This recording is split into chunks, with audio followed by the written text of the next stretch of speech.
pessoal, vamos para os textos do dia 2 de junho, que são Romanos 8, 1 Samuel 17, de 1 a 54, e Salmos 62. Vamos orar?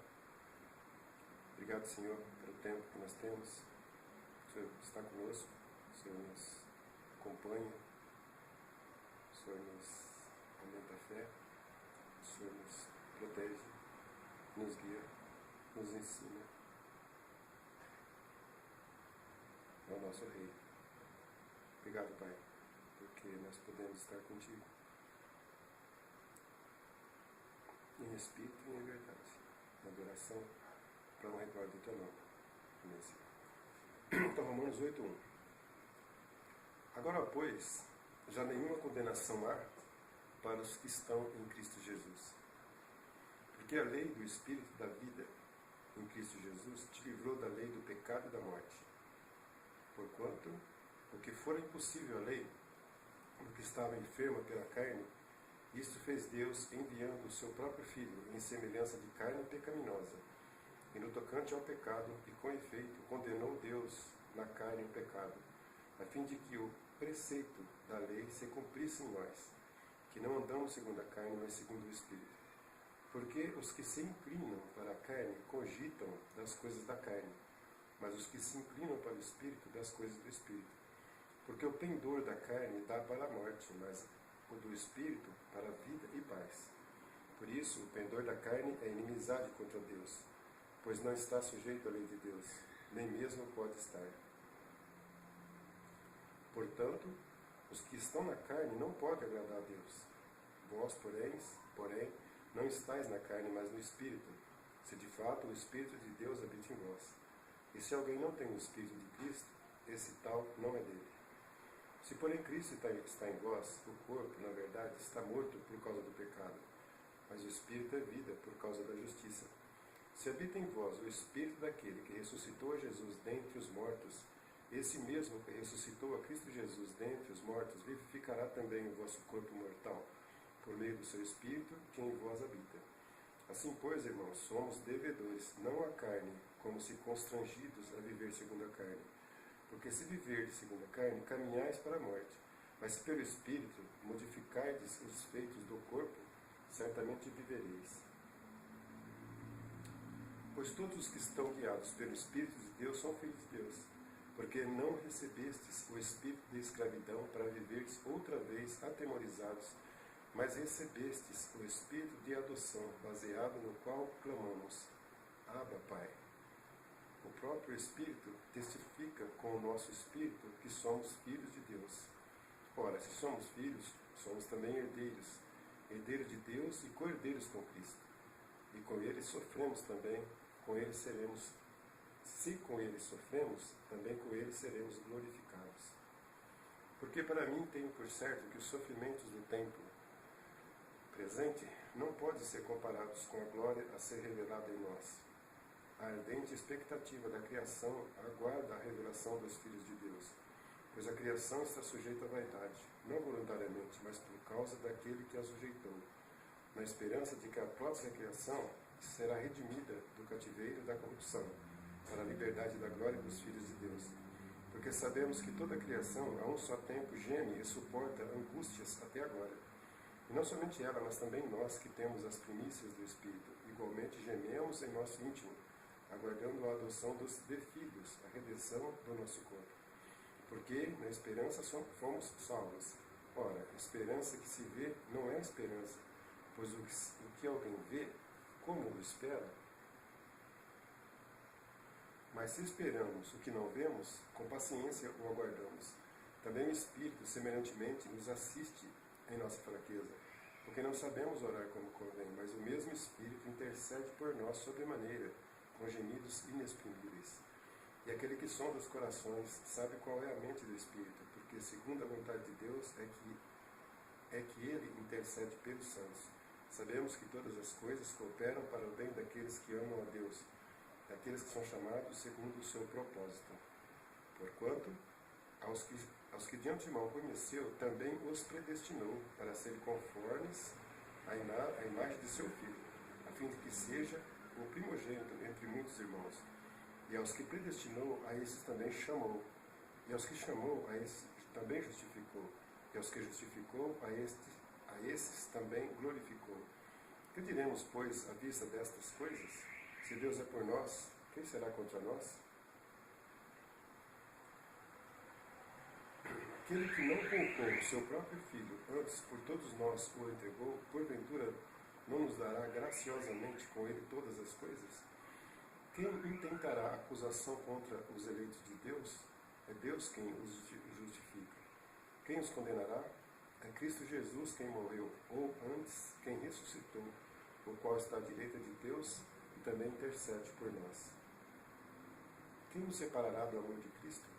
Será tribulação, ou angústia, ou perseguição, ou fome, ou nudez, ou perigo, ou espada? Como está escrito, por amor de ti, somos entregues à morte o dia todo. Fomos considerados como ovelhas para o matador.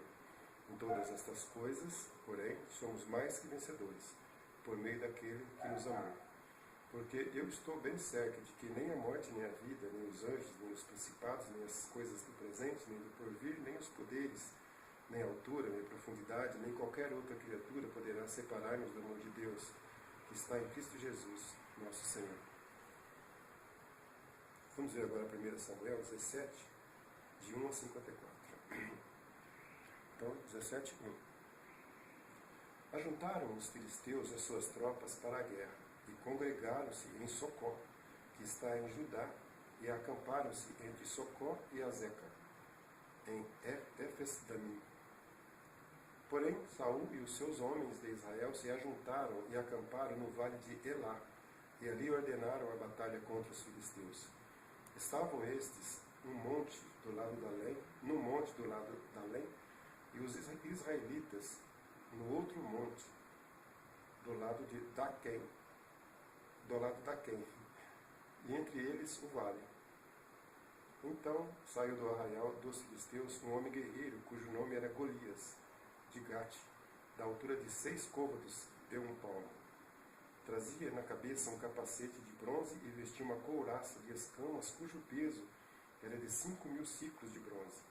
Trazia caneleiras de bronze nas pernas e um dardo de bronze entre os ombros. A haste da sua lança era como o eixo do tecelão, e a ponta da sua lança de 600 ciclos de ferro, e diante dele ia o escudeiro. Parou, clamou às tropas de Israel e disse-lhes: para que saís, formando-vos em linha de batalha? Não sou eu filisteu e vós servos de Saul? Escolhi dentre vós um homem que desça contra mim. Se ele puder pelejar comigo e me ferir, seremos vossos servos. Porém, se eu vencer e o ferir, então sereis nossos servos e nos servireis. Disse mais o filisteu: hoje afronto as tropas de Israel. Dai-me um homem para que ambos pelejemos. Ouvindo Saul e todo o Israel estas palavras do filisteu, espantaram-se e temeram muito. Davi era filho daquele Efrateu de Belém, de Judá, cujo nome era Jessé, que tinha 8 filhos. Nos dias de Saul, era já velho e adiantado em anos entre os homens. Apresentaram-se os 3 filhos mais velhos de Jessé a Saul, e o seguiram à guerra. Chamavam-se Eliabe, o primogênito, o segundo Abinadab e o terceiro Samá. Davi era o mais moço. Só os 3 maiores seguiram Saul. Davi, porém, ia a Saul e voltava para apacentar as ovelhas de seu pai em Belém. Chegava-se, pois, o filisteu pela manhã e à tarde e apresentou-se por 40 dias.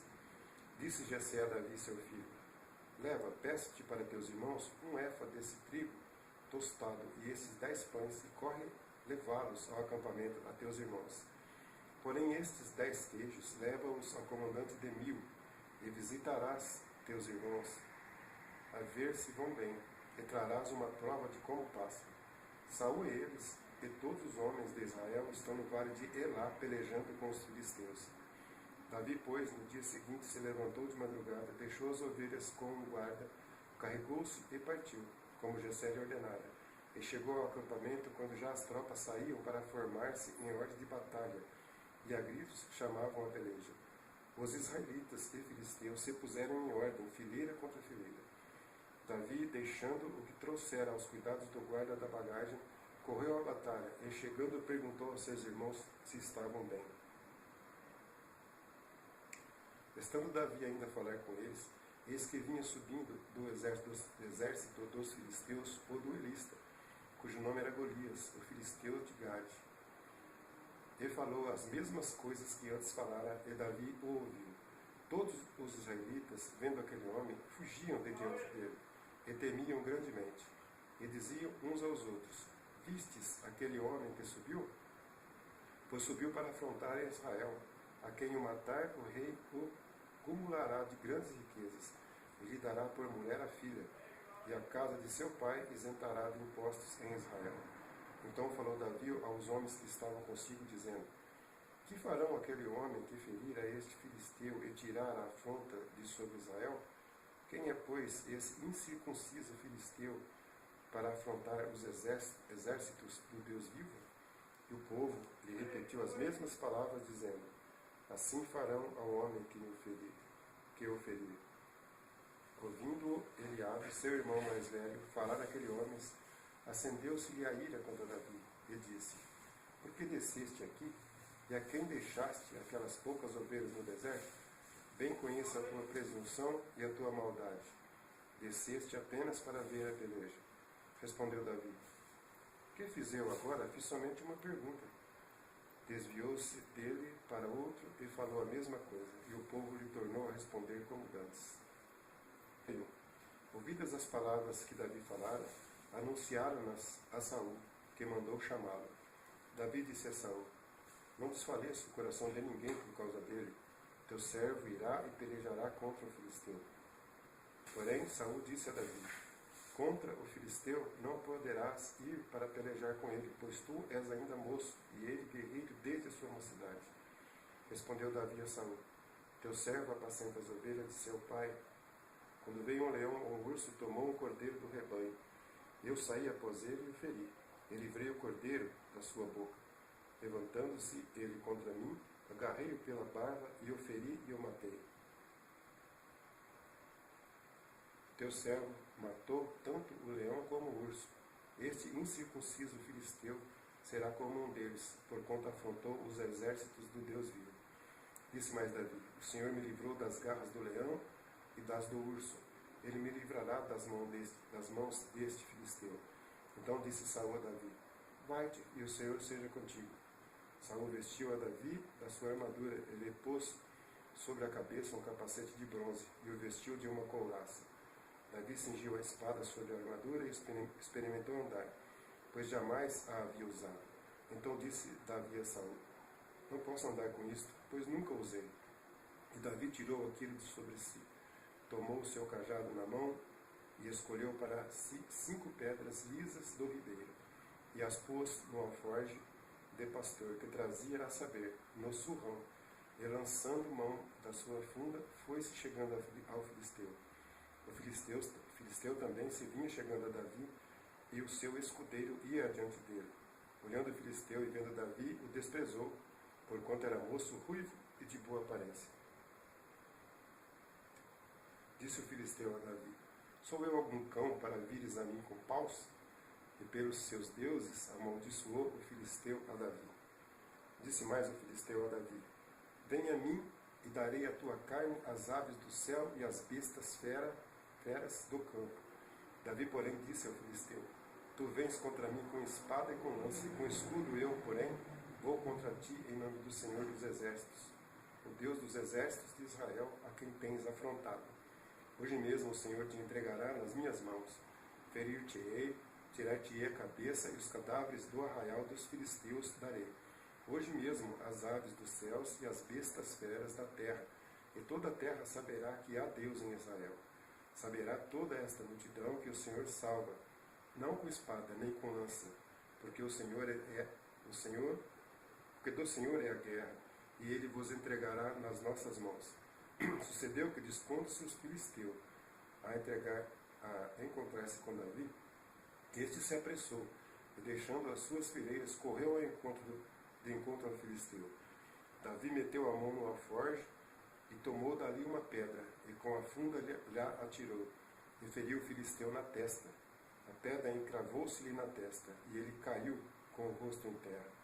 Assim prevaleceu Davi contra o filisteu, com uma funda e com uma pedra, e o feriu e o matou. Porém não havia espada na mão de Davi.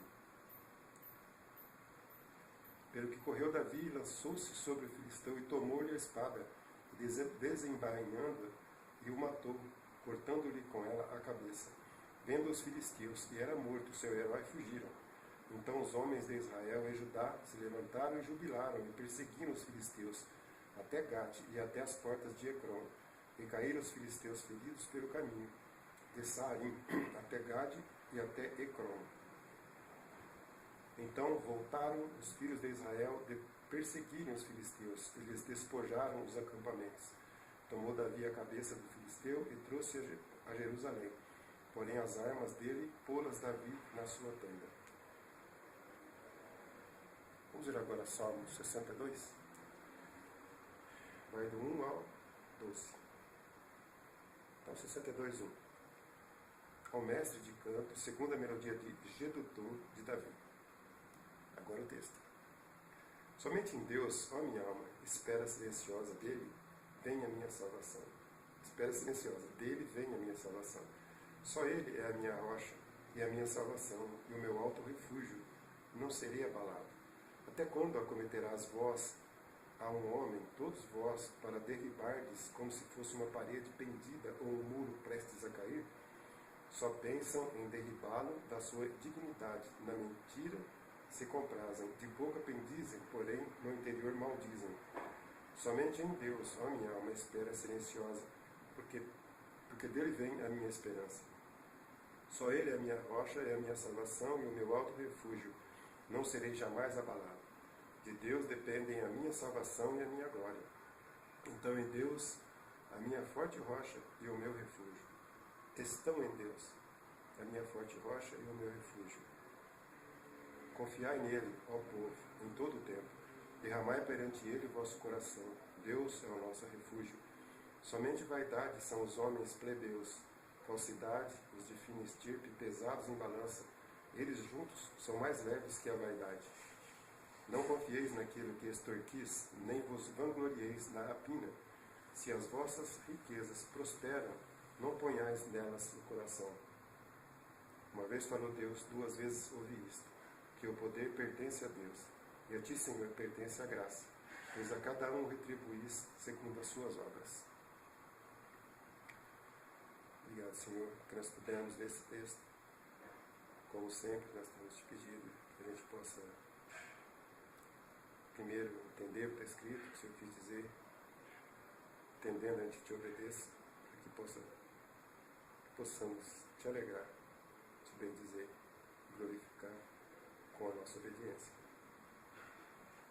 para que a nossa comunhão seja perfeita, se aperfeiçoe cada dia mais sejamos parecidos com teu Filho Jesus Cristo. Amém, Senhor.